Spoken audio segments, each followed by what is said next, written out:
गेल्या महिनाभरापासून महाराष्ट्राच्या जिल्ह्यामध्ये बिबट्यांनी धुमाकूळ घातलाय।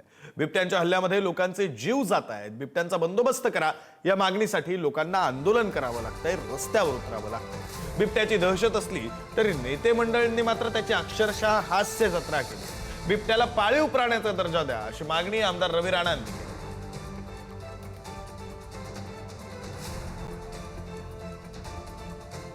मीडियामध्ये बिबट्याचा विषय आहे आणि मोठ्या प्रमाणात अमरावती जिल्ह्यामध्ये सुद्धा बाजूला पोरा असो, मेलघाट असो, पूर्ण परिसरामध्ये मोठ्या प्रमाणात शहरामध्ये जे बिबटे येतात, नागपूरमध्ये येतात, मुंबईमध्ये येतात, तर बिबट्याला पाळीव प्राण्याचा दर्जा दिला पाहिजे।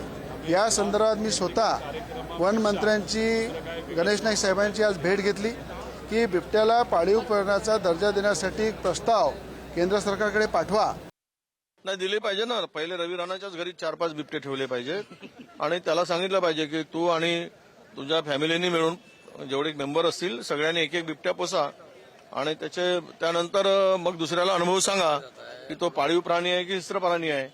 हे मग बच्चू कडूंचा अनुभव घेऊन बाकीच्या सत्ताधारी आमदारांच्याकडे त्यांच्या म्हणण्यानुसार मग 2-2 बिबट्यांचं वाटप करावं। मग उर्वरित राहिलेच तर मग त्याचा विचार आम्ही करू। विजय वडेट्टीवार साहेबांना माझं म्हणणं आहे ते विदर्भाचे आहे। ज्या परिसरामधून ते निवडून येतात त्याच्या आजूबाजूला खूप बिबटे आहे, तर त्यांना असं वाटलं तर सरकारकडनं परमिशन द्या। 4 नाही 10 बिबटे रवी राणा पोसायला तयार।